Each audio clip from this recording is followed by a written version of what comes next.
जैसे ही मेंबर हमारे अपॉइंट होंगे हम इलाहाबाद को मेंबर जरूर देंगे, ये हम आपसे को आश्वासन देते हैं। तो क्षेत्राधिकार हनन पर जो बातचीत हुई है उसके क्रम में आगे की क्या रणनीति है अब आप लोगों की? नहीं, जो हमारा क्षेत्राधिकार हनन हो रहा था, अब तो वो हाईकोर्ट का भी आदेश आ गया। उसमें हाईकोर्ट ने आदेश दिया कि ये अभी तक जो प्रिंसिपल बेंच जो ये क्षेत्राधिकार में इंटरफियरेंस कर रहा था वो गलत है, उनको किसी प्रकार का ये अधिकार प्राप्त नहीं है। हाईकोर्ट के आदेश के बाद उन्होंने उसको संज्ञान में लिया। उस आदेश के परिणाम स्वरूप ही उन्होंने वो किया है, उन्होंने कोई अलग से नहीं किया है। उन्होंने हाईकोर्ट के आदेश का पालन करते हुए हम लोगों को कहा कि अब हम आगे से ये कार्रवाई नहीं करेंगे। अब आपकी क्या आगे की रणनीति है? हमारी रणनीति ये है कि अभी हमारे एक मेन जो पॉइंट था उसका आधा पोर्शन तो हो गया है, आधा पोर्शन की बात हो रही है। अभी हमारी कार्यकारिणी की बैठक होगी, जो डिसाइड होगा कार्यकारिणी की बैठक में वो हम लोग जो है उसी के हिसाब से अगला कार्यक्रम। आश्वासन पिछले बार भी दिया गया था। हाँ, लेकिन पिछले बार जो आश्वासन दिया था वो उन्होंने रिटर्न में नहीं दिया था। आज उन्होंने रिटर्न दे करके अपने सिग्नेचर का लेटर भी दिखाया था। उन्होंने कहा कि हम आधे घंटे 1 घंटे में अपने रजिस्ट्रार को कह रहे हैं, वो आपके एचओडी साहब को ईमेल कर देगा। तो हम लोग तभी स्ट्राइक कॉल ऑफ करेंगे जब हमारे पास रिटर्न आ जाए। क्या डिमांड थी आप लोग की? कब से हड़ताल पे हैं और क्या बातचीत आज हुई? आज 32वां दिन है टोटल कुल मिला के अगर देखा जाए, क्योंकि 2023 में हमारी इन्हीं मांगों को लेकर के आंदोलन स्टार्ट हुआ था।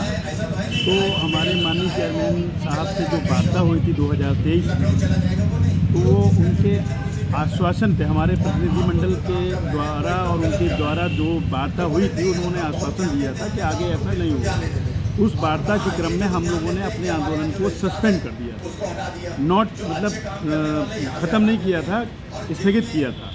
और हमने उनको इस अल्टीमेटम के साथ स्थगित किया था कि आगे से ऐसी कोई गलतियां हुई प्रिंसिपल बेंच की तरफ से तो हम लोग पुनः आंदोलित हो जाएंगे। विगत हमने कई महीनों से, 1 वर्ष से ये देख रहे हैं कि हमारे क्षेत्राधिकार के जो मुकदमे हैं प्रिंसिपल बेंच में सुने जा रहे हैं। तो हमने इस बात को फिर से एजुकेशन चलाया और फिर से आंदोलन चलाया और उस पर हमने बहुत सारी मांगें रखी, जैसे कि बियॉन्ड क्षेत्राधिकार प्रिंसिपल बेंच में कोई मुकदमे ना हो। साथ ही साथ जिन मुकदमों को वहाँ एंटरटेन कर लिया गया है वो हमारी ओरिजिनल बेंच इलाहाबाद में भेज दें। साथ ही साथ जो हमारी वैकेंट पोस्ट थी रजिस्ट्रार पोस्ट उसको फिलअप करें। साथ ही जो मेम्बरान की जो पोस्ट हमारी खाली थी उसको भी फिलअप करें। और जो हमारे स्टाफ का जो ट्रांसफ़र हो रहे थे, हमारी बेंच को कम किया जा रहा था, स्टाफ के माध्यम से कमज़ोर करने का प्रयास किया जा रहा था, वो भी बहुत सारी मांगें थी। तो आज दिनांक 16/5 को ये जो कल वार्ता के लिए ऑफ़र आया, 15/5 को हमारे यहाँ ऑफ़र आया कि हम आपसे बात करना चाहते हैं। तो वार्ता के क्रम में ही पहले ही हमने ये कह दिया था कि कोई ऑर्डर जब तक नहीं आ जाता है तब तक हम कोई वार्ता नहीं करेंगे। तो हमारे विश्वस्त सूत्रों से हमें पता चला कि कल माननीय चेयरमैन साहब ने एक ऑर्डर पास किया वहाँ पे, बरबली ही सही, कि आज के बाद कोई पीटी यहाँ दाखिल नहीं होगी बियॉन्ड जुडिक्शन। और कल की डेट में यानी कि 15/5 में कोई पीटी वहाँ दाखिल नहीं, हमने अपने काउंसिल के थ्रू पता भी किया। और आज 11 बजे मीटिंग का ये कार्यक्रम रखा गया था, जिसमें हमारे माननीय एचओडी और अन्य मेम्बरान जगदीश राय और मोहन प्यारे जी और लखनऊ से 2 मेंबर जुड़े हुए थे, राजीव जोशी जी और अंजनी नंदन जी, और हमारे बार के प्रतिनिधि भी थे। और उसमें वार्ता का क्रम स्टार्ट हुआ। तो माननीय चेयरमैन साहब ने पहले ही जो हमारी डिमांड थी, जो पहली बियॉन्ड क्षेत्राधिकार हम कोई काम नहीं करेंगे, उन्होंने सीधे ही एक ऑर्डर रखा था उनकी टेबल पे। उन्होंने कहा कि इस ऑर्डर को मैं 17 अन्य बेंचों में भी भेजने जा रहा हूं और चंद घंटों में आपकी बेंच को भी भेज दिया जाएगा। As per order of the honourable high court अब कोई भी मुकदमे बियॉन्ड जुडिक्शन प्रिंसिपल बेंच में इंटरटेन नहीं किए जाएंगे।